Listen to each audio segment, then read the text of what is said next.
Hey everybody, how's it going? It's Edwin back again with Strictly Comics. And up with Strictly Comics today we have our Marvel issue to discuss. And it's going to be a great discussion, even though I'm going to be the only one talking and nobody else is going to be talking back. So you have to listen. Brian Michael Bendis is just doing a wonderful job with this book.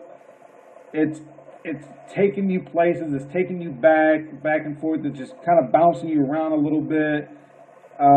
It's doing it, and plus you're just seeing more into depth of each of the original X-Men characters, most definitely in a way that you would not have seen back in the 60s, because the writing is so much more better now than it was back then. You had so much dialogue in those old comics that were just that it's almost as if the character spoke in the first person all the time, just so so Marvel was definitely set on getting a clear understanding of who and what the characters were and were about, definitely back in the 60s. But now we already know what the X-Men is about, so now you can see somebody like Brian Michael Bendis just creating this wonderful story in the pages of comics that we could all view and be entertained by.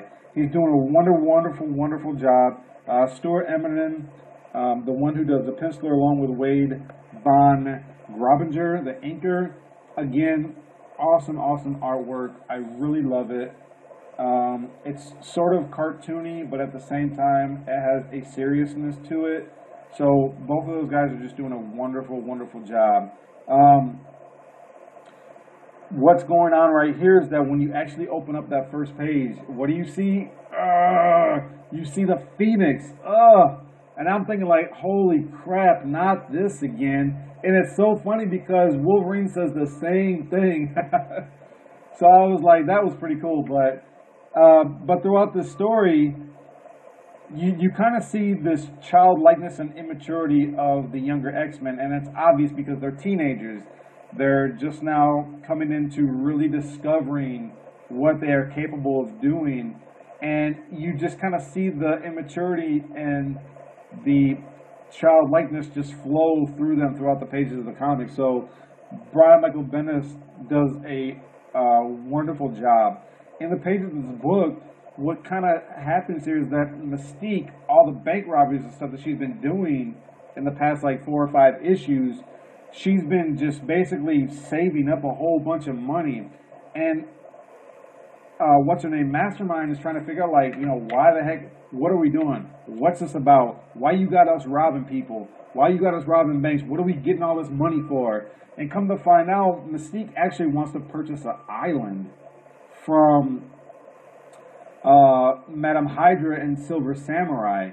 Apparently she owns or is actually in control of an island which is kind of a channel for a lot of the crime and a lot of, just basically like a channel of where a lot of goods and resources flow through.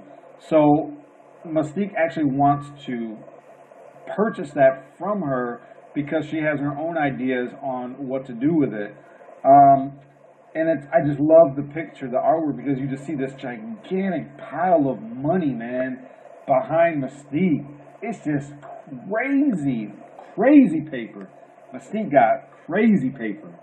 Like, it's just a lot. It's a lot. It's a lot of money. And when I seen it, I was like, holy crap. I don't care what island you own. I mean, who wouldn't, want all that unless you just got mad oil flowing throughout the ground of whatever island you own. But anyways, that's kind of what Mystique is wanting to do. And what happens is that Wolverine kind of picks up on Mystique's scent, but he more or less he picks up on Sabretooth because he's familiar with it, and Sabretooth was with Mystique during the time of these robberies. So Wolverine and the younger X-Men just kind of follow this scent to where they're at, and they just kind of stumble in on them at the time when Mystique is trying to make this transaction with Madame Hydra. And I won't really say what happens because really I would just spoil it if I talked anymore, and I try not to be a rambler. So very, very, very good issue. I highly recommend you guys pick this up if you haven't already. I'm going to give this a 4 out of 5. That's how good I thought it was. A 4 out of 5 for All New X-Men number 13 this week.